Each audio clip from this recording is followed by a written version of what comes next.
t'invite à faire un exercice. Demain matin, si tu as des fraisiers chez toi, va au jardin avant que la chaleur ne soit trop forte. Trouve une fraise bien mûre, celle qui a l'air la plus lourde. Cueille-la et mange-la tout de suite, là, debout entre deux rangs. Sens l'explosion de saveurs, l'équilibre parfait entre l'acide et le sucré. C'est ça manger local. Bienvenue à un nouvel épisode du balado Le goût du jardin. Aujourd'hui, on est en plein cœur de la saison et on va te parler de deux stars du potager et de la cuisine. On va célébrer la saison intense des fraises du Québec, t'expliquer comment savourer ces petits fruits gorgés de soleil et comment bien faire tes réserves pour l'hiver. Ensuite, on passera à la section Histoire de semences avec la laitue sucrine, une variété douce et croquante, parfaite pour tes salades estivales. Prépare tes paniers et tes couteaux, on s'attaque aux récoltes.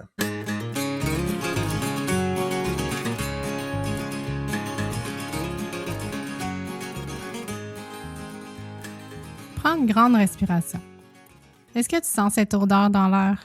C'est l'odeur du plein soleil. C'est l'odeur presque enivrante qui s'élève des rangs de pays. Parce qu'on est rendu là, c'est la saison des fraises du Québec qui bat son plein. C'est comme moi que dans le jardin, comme dans la vie, tout est une question de timing. On passe des mois à préparer le sol, à désherber à genoux, à surveiller le ciel en espérant qu'un gel tardif ne viendra pas brûler les petites fleurs blanches. Et puis tout à coup, le miracle opère. Les petits fruits verts deviennent de plus en plus gros, se gorgent de sucre et virent au rouge. Pas le rouge artificiel des fraises de Californie qui voyagent 3000 km dans un camion réfrigéré, non. Je parle du rouge vibrant d'une fraise qui a mûri sur le plant, réchauffée par le soleil de chez nous. Mon premier conseil pour toi aujourd'hui, avant même de sortir les chaudrons ou les pots maçons, c'est d'apprendre à t'arrêter. On est souvent pressé au jardin. On veut récolter, nettoyer, passer à la prochaine tâche, mais la fraise, elle, mérite que tu t'arrêtes un peu. Je t'invite à faire un exercice. Demain matin, si tu as des fraisiers chez toi, va au jardin avant que la chaleur ne soit trop forte. Trouve une fraise bien mûre, celle qui a l'air la plus lourde. Cueille-la et mange-la tout de suite, là, debout entre deux rangs. Sens l'explosion de saveurs, l'équilibre parfait entre l'acide et le sucré. C'est ça manger local. C'est supprimer la distance entre la terre et ta bouche. C'est comprendre que le luxe, c'est pas d'avoir des fraises en janvier, c'est d'avoir la meilleure fraise du monde en juin et juillet. On sait que la saison est courte, elle est intense, et si tu clignes des yeux, elle est déjà finie. C'est pour ça que tu dois passer en mode écureuil. Faire des réserves, c'est pas juste remplir son garde-manger, c'est s'offrir des cadeaux pour le futur. Tu seras bien content de déballer ton cadeau quand tu seras coincé dans le blizzard en février. Donc évidemment, il y a la confiture, c'est le grand classique. Il y a quelque chose de thérapeutique à voir les fruits bouillonner avec le sucre, quelque chose d'extrêmement satisfaisant et beaucoup de fierté à écouter le petit pop des couverts qui se sont bien scellés. Mais ne t'arrête surtout pas là. Pense à préparer une compote fraises et rhubarbe. C'est le mariage parfait puis c'est en plein temps de le faire. L'acidité de la rhubarbe vient balancer la douceur de la fraise. C'est le duo qui annonce officiellement l'été. Fais-en des tonnes. Congèle-la en petites portions pour tes yogourts du matin. Faut pas oublier la congélation non plus.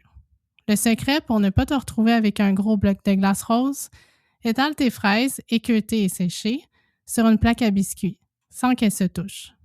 Mets ça au congélateur quelques heures, puis transfère-les dans un sac. Tu auras des fraises individuelles parfaites pour tes smoothies, tes muffins ou même pour décorer un gâteau en plein mois de novembre.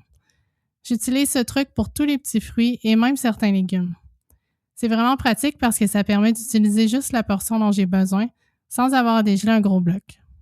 Dites-moi, Dan et Fred, faites-vous des réserves de fraises chez vous? Chez nous, dans le passé, on en faisait, mais souvent, on les mangeait pas toutes sur en hiver. Alors maintenant, on met l'emphase de les manger en saison et d'en manger beaucoup. Moi, j'adore faire des réserves et j'utilise même ta recette de confiture sans cuisson et sans sucre avec du jus de pomme. J'en mets dans des petits pots et je congèle ça. Puis quand je les sors en hiver, ça part pas mal vite. Moi, j'en faisais toujours des réserves. Puis l'an dernier, je me suis vraiment tirée dans le pied. J'étais très occupée, puis j'ai décidé que congeler des fraises, c'était peut-être une tâche que je pouvais sauter pour cette année. Et que l'hiver a été long. Et que je l'ai regretté. On dit qu'il faut s'écouter dans la vie, mais cette fois-là, j'aurais pas dû. Cette année, je me ferai pas prendre à mon propre jeu et je vais faire mes réserves. Là, j'aimerais qu'on parle de quoi faire avec nos fraises quand elles sont en saison. On connaît tous la fraise avec de la crème ou la tarte aux fraises de grand-maman. C'est délicieux, ça, j'ai rien à redire là-dessus. Mais la fraise a une personnalité beaucoup plus complexe qu'on le pense. La fraise a des arômes qui s'entendent merveilleusement bien avec le monde salé. As-tu déjà essayé la fraise en salade? Imagine des feuilles de roquette bien poivrées de ton jardin, quelques tranches de fraises fraîches, des morceaux de fromage de chèvre ou de feta et quelques noix grillées. Arrose tout ça avec une réduction de vinaigre balsamique et une bonne huile d'olive. C'est une vraie révélation. Le côté sucré de la fraise vient adoucir l'amertume de la verdure. Et puisque tu as probablement du basilic qui pousse pas loin de tes fraises, sache qu'ils sont les meilleurs amis du monde. Tu veux une idée de dessert simple? Des fraises macérées avec un peu de sucre et du basilic frais coupé en lanières. C'est vraiment délicieux et d'une fraîcheur incroyable. Mais là, je vais te révéler un secret très bien gardé. C'est le poivre. Oui, tu as bien entendu. Un tour de moulin à poivre noir sur des fraises fraîches. Ça fait ressortir leur côté floral. Si tu veux pousser l'audace encore plus loin, essaie le poivre rose ou même une touche de vinaigre balsamique de qualité. C'est le genre de détail qui te fait passer d'une bouchée ordinaire à une expérience gastronomique. Si ton jardin t'a vraiment gâté cette année puis que tu te retrouves avec une tonne de fraises, ou que tu es allé faire toute une razzia chez ton producteur de fraises du coin, voici quelques idées pour en profiter au maximum. Le cuir de fruits, aussi appelé rouleau de fruits. Les enfants adorent ça. Donc, réduis tes fraises en purée avec un peu de miel ou de sirop d'érable, étale finement sur une plaque et fais sécher au four à très basse température pendant quelques heures ou dans ton déshydrateur si tu en as un. C'est la collation parfaite pour les enfants. Je te dirais bien pour les plus grands aussi, mais d'après mon expérience, il n'y en reste jamais assez pour que les adultes aient la chance d'y goûter. En tout cas, j'ai entendu dire que c'était pas mal bon. Existe aussi le shrub aux fraises. C'est un sirop à base de vinaigre que tu peux mélanger à de l'eau pétillante ou encore les fraises fermentées. Il s'agit de faire une petite fermentation rapide avec un peu de sel pour créer une garniture à manger en accompagnement des poissons ou des viandes grillées sur le barbecue.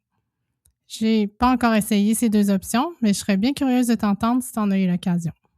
Manger les fraises d'ici, ça a l'air de rien, mais c'est aussi un geste politique et social. Quand tu encourages le producteur au bout du chemin ou que tu vas toi-même à l'autocueillette, tu participes à la vitalité de ton territoire. Tu fais partie des jardiniers et des jardinières qui comprennent que la terre du Québec est généreuse si on sait l'écouter. À la ferme, on a la chance de s'associer chaque année avec un producteur québécois de fraises bio pour offrir des fraises aux membres du programme de panier de légumes qui s'inscrivent aussi pour un panier de fruits. Puis c'est un bonheur à chaque semaine de livraison. Manger les fraises d'ici, c'est aussi le moment idéal pour partager. C'est un morceau de bonheur pur qu'on a la chance de partager avec ses amis, sa famille, ses voisins ou même ses collègues de travail. Laisse un casseau de fraises du Québec sur la table de la cafétéria au bureau, puis je te garantis que ça va faire des gens contents. Alors, mon conseil final pour cet épisode, ne remets pas à demain. La saison des fraises, c'est comme une étoile filante. Si tu dis, il faudrait bien que j'aille cueillir des fraises, ou j'irai la semaine prochaine, peut-être que la semaine prochaine, il sera trop tard parce que ce sera plus le temps. Sors tes paniers, prépare tes pots et go!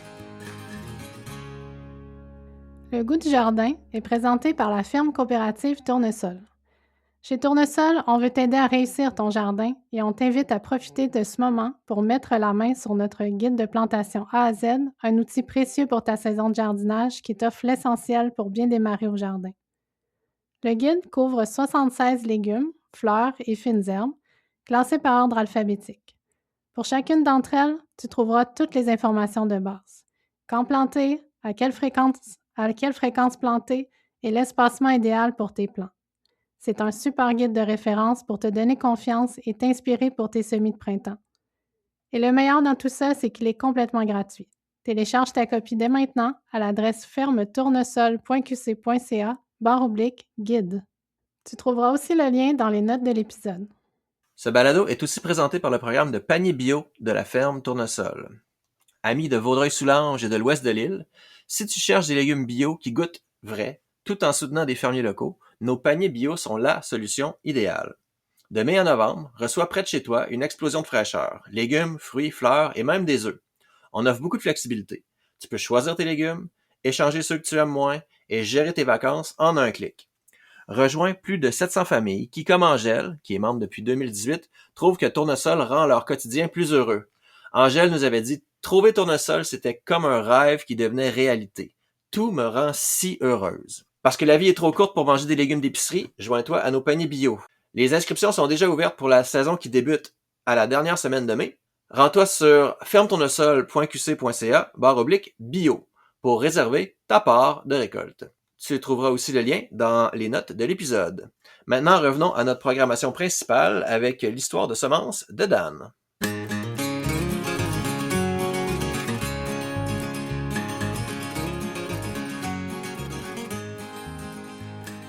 C'est la mi-juin et j'ai envie de te parler d'une laitue résistante à la chaleur qui est absolument délicieuse. C'est vraiment l'une de mes préférées. Il s'agit de la laitue sucrine. C'est une petite laitue verte qui est au fait un croisement entre une romaine et une pommée. Elle possède la structure croquante de la romaine et le goût délicat de la pommée. Comme son nom l'indique, c'est une variété très douce et sucrée. Tu pourras la manger comme des feuilles bébés, mais elle gagne vraiment à être dégustée en pomme, entière pour profiter de son croquant et de sa douceur. Si tu veux savoir comment faire des salades pas plates, va écouter l'épisode 12 du goût du jardin et Sophie te dira toutes les secrets. Côté jardinage, si tu sèmes les semences directement à l'extérieur, éclaircis pour ne garder qu'une tête tous les 20 ou 30 cm. Tu peux aussi commencer tes semis à l'intérieur pendant 4 semaines avant de les repiquer dehors. La laitue a besoin d'être arrosée régulièrement tout au long de sa vie pour éviter qu'elle devienne amère. Dès que la sucrine forme une pomme dense, c'est le moment de la récolter. Si tu attends trop, elle va monter en graines et fleurir. C'est une laitue qui se cultive toute la saison, mais elle est particulièrement géniale en été. Pour la petite histoire, l'espèce sauvage de la laitue est originaire d'Europe, d'une partie de l'Asie et d'Afrique du Nord. Elle est déjà cultivée en Égypte ancienne il y a environ 4000 ans. Au début, on l'utilisait probablement surtout pour l'huile de ses graines, qui avait des vertus culinaires et médicinales. Ce sont les Grecs et les Romains de l'Antiquité qui ont sélectionné les variétés pour réduire l'amertume et obtenir les feuilles plus agréables au goût. La sucrine, elle a été développée au 19e siècle. Elle a été sélectionnée dans le bassin de la Méditerranée et dans le centre de la France pour sa résistance à la montaison et sa tolérance à la chaleur. On l'appelle souvent craquerelle du Midi ou craquante d'Avignon dans le sud de la France, là où elle est principalement cultivée. Ce sont justement ces qualités qui en font une étoile de l'été. À l'origine, nos semences proviennent de Wild Garden Seeds et nous les cultivons avec bonheur depuis de nombreuses années. Si tu veux récolter tes propres semences, tu dois planter assez tôt pour que la plante ait le temps de fleurir et de produire des semences. Un semis à la mi-juin est probablement trop tard pour cet exercice. Il vaut mieux viser la mi-mai. La plante produit de petites fleurs jaunes et ensuite, quand la semence arrive à maturité, le bourgeon sèche s'ouvre pour laisser apparaître un petit duvet plumeux, un peu comme celui d'un pissenlit. Dès que tu vois ça, tu peux secouer la tige au-dessus d'un sac ou d'un bac. Fais vite, car la pluie peut endommager les fleurs et réduire la récolte. Les semences de laitue sont un peu frustrantes à nettoyer, mais elles n'ont pas besoin d'être parfaites pour que tu puisses les utiliser. La laitue est une plante qui s'autoféconde très bien, donc tu n'as pas à craindre les croisements si d'autres variétés poussent juste à côté. Ce n'est pas parce que c'est l'été que tu dois te priver de salade. Alors sème quelques semences de sucrine dès maintenant pour te régaler bientôt. Merci d'avoir été à l'écoute de cet épisode du balado Le goût du jardin. J'espère que nos conseils t'ont convaincu de t'arrêter pour savourer le luxe d'une fraise du Québec cueillie du jour et de te préparer des réserves pour l'hiver. J'espère aussi que tu vas essayer de semer de la laitue sucrine pour tes salades croquantes tout l'été. Merci à Molly Brisebois pour le montage de l'épisode. Ne manque pas notre prochaine parution jeudi prochain. On va aborder le thème des premières récoltes et des premières successions dans le jardin. Abonne-toi au balado pour nous donner un coup de pouce. D'ici là, profite des plaisirs simples et intenses de la saison. Bonne récolte et bon jardinage.